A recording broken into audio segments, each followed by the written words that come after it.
Hello everyone, welcome back to the channel. Today I'm going to do a little new versus old for you. Hopefully the wind isn't too bad and it's not messing up. I still don't have a fancy microphone or anything yet, but as you saw in my previous video, I had a 2018 Chevy Silverado 2500 HD, the 6.0 gas engine, 6-speed automatic transmission, and a 410 gearing.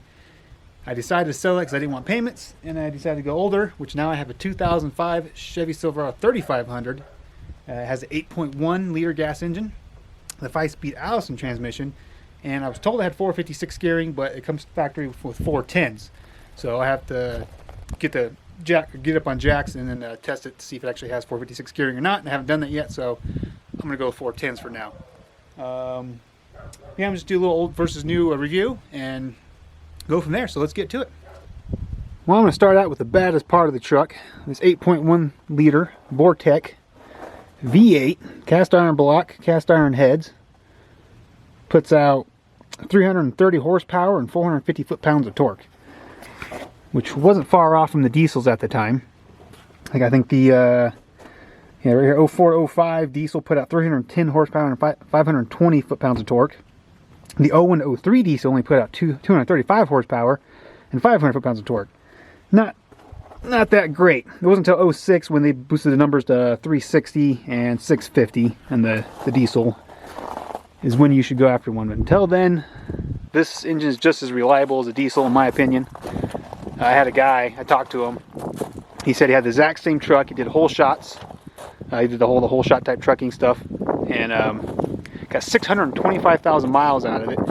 Still all original. Nothing even happened to it. He said every 25,000 miles he would change the transmission fluid, every 10,000 miles do the engine, and no issues whatsoever. You know, over 500,000 miles off the original drivetrain. It's pretty darn good. Which is why I picked this one, just like I picked the 6.0. It's just a beast. See, I had a little rat issue here. I think I got his brother and his wife and his kids and his whole family tree, and no one's bothered me since, so I think I got rid of that. So I'm just going to go ahead and take you around the whole truck, show it to you.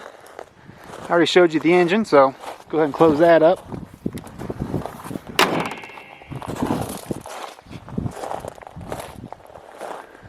Said it's the 3500 extended cab dually. I think it's a pretty hard combo to find. This truck only has 83,000 miles on it. And like I mentioned earlier, like it should see over 500,000 miles easily. As in true fashion for me, it's dirty. Because, well, you know, I live on a dirt road. And all the way, and keeps going, and keeps going, and then finally it's payment over there somewhere. So, as you saw in the last video.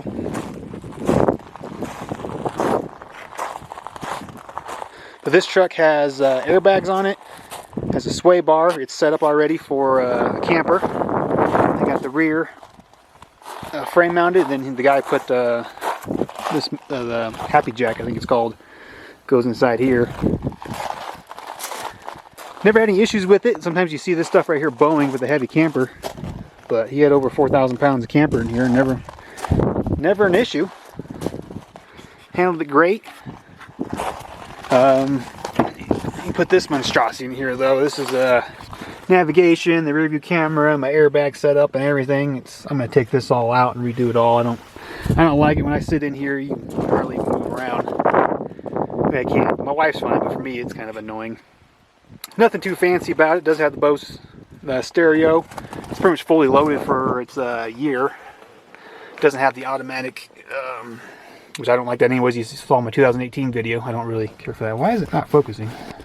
There you go.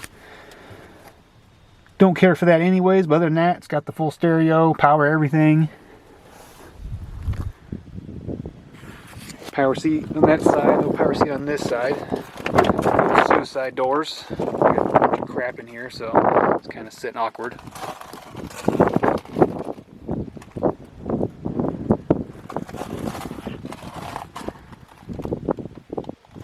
Like I said, but the one thing is, I have rear AC vents. My 2018 didn't even have that. I don't know why they did away with that. I think they finally just brought it back in the new ones.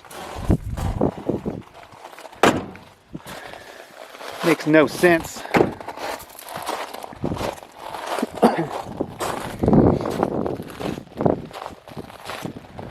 Get around the other side here.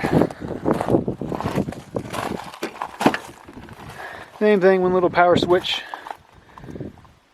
Of course, all that actually has power mirrors, so I can actually extend the mirrors out and in.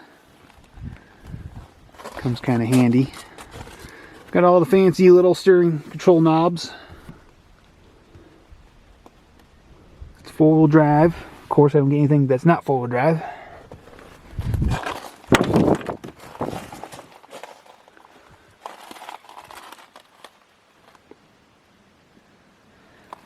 Nothing too crazy or too fancy. I try to show you guys the door sticker, but for some reason my camera will not focus on it. But it says 4,500 pounds payload. And that's really all it says, other than the stock tires supposed to be 215, 85, 16s, which I have two 35, 85s on it right now.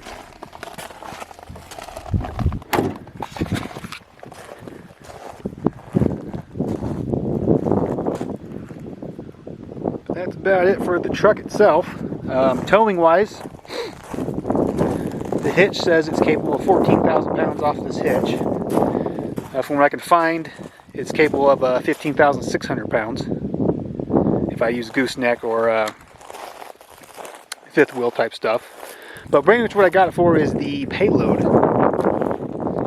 which I showed you right there, is 4,500 pounds. My 6.0 had, they claim 3,500 pounds, but then you look at the door, it shows like 2,700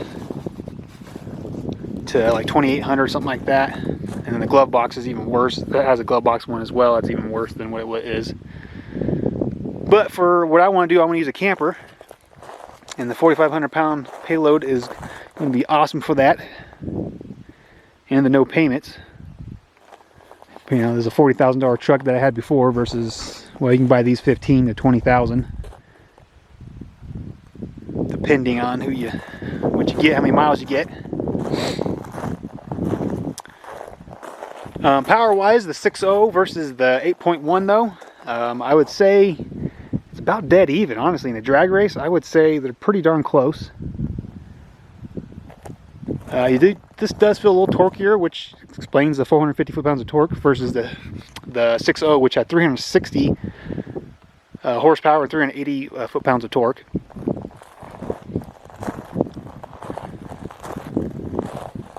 I said should both have the 410 gearing. Drivability, the 2018 2500 feels bigger than this truck. Only thing is with it, you got to worry about the wideness of the rear end. But it feels like you're driving a 1500, which is kind of why I like it. It's kind of more small, nimble, even though I still take up a whole entire parking spot. But it's really not that big and bulky to drive around.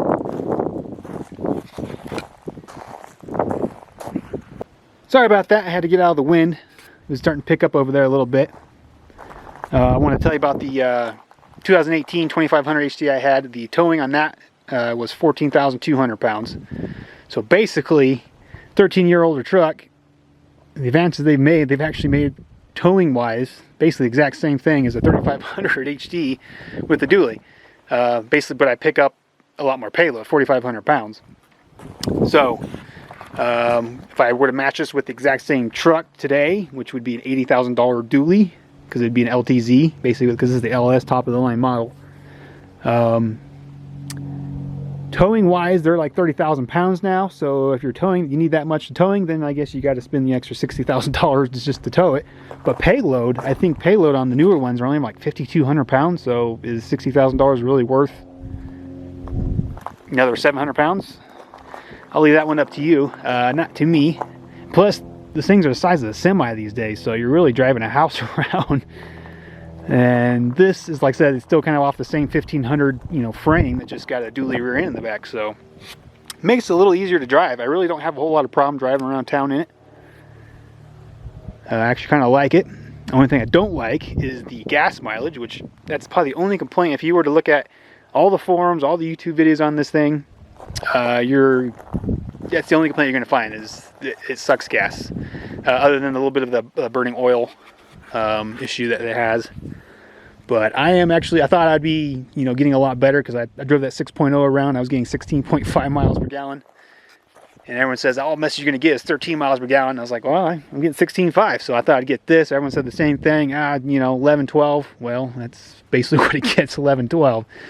I get, well, right now I'm getting 11. But I could probably see 12 in the summertime when it warms up a little bit. But when I have a camper on I had the camper on the back, I was getting around 9. So it's not a huge difference from one way or the other. The only benefit of a diesel to me would be the gas mileage, which towing would still probably be 12 to 14, maybe. Unloaded, the diesel is going to be better gas mileage. There's probably not a whole lot of maintenance for this year in diesel as a part of the new ones. You don't have all that DEF fluid and all that crap. So I could see still owning a diesel, but I'm just a gas engine guy. And the fact that everyone likes diesel because they're reliable, well, the 8.1 is going to last just as long as the Duramax diesel is going to last, in my opinion. So it's a great truck. Would I rather have this one or the 2018? If I was just doing a daily driver guy, occasional camper, I definitely want 2018 just because it's luxury. I'd get better gas mileage out of it. I still love that truck to death. I'll probably cry till the day I die that I had to get rid of it. But I didn't like the $400 some payments that I was also getting on it either. Payment free is also the better one. I could buy a lot of gas for that. So that isn't a big deal. But for what I'm going to do, we're going to be actually traveling. I think the wind died down so I can move finally a little bit. And I'm going to have a camper on the back of this. And the more stability I want. I need more stability, so the Dual is going to be better for me. So this is technically the one I'd rather have. But as a daily driver, no, you don't want this truck because it'll eat your gas. But other than that, I think that's all I had to tell you guys. What else do I got? Yeah,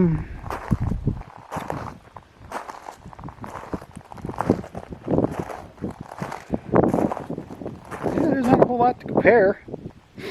I'm glad to see that the newer Chevys and Ford is actually bringing back up the big blocks again. They're finally putting the numbers out that the old 460s we're seeing in this 8.1 here. But also a lot better gas mileage. I think that new Chevy 6.6 is still getting, just like the 6.0 is getting, 16 miles per gallon. And the 7.3, I think I saw a review of 15 miles per gallon, you know, average driving. So you're really not going to get great gas mileage unless you drive a diesel, but then I just can't see buying a new diesel these days unless you are towing 30,000 pounds every single day. Then go ahead and get a diesel.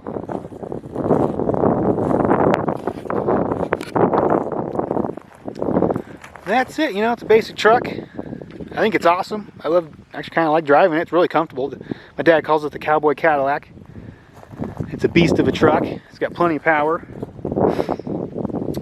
You know, what I think I'll save in maintenance is what I'll be spending in gas. You know, I have no doubt that this truck will run 500,000 miles or more.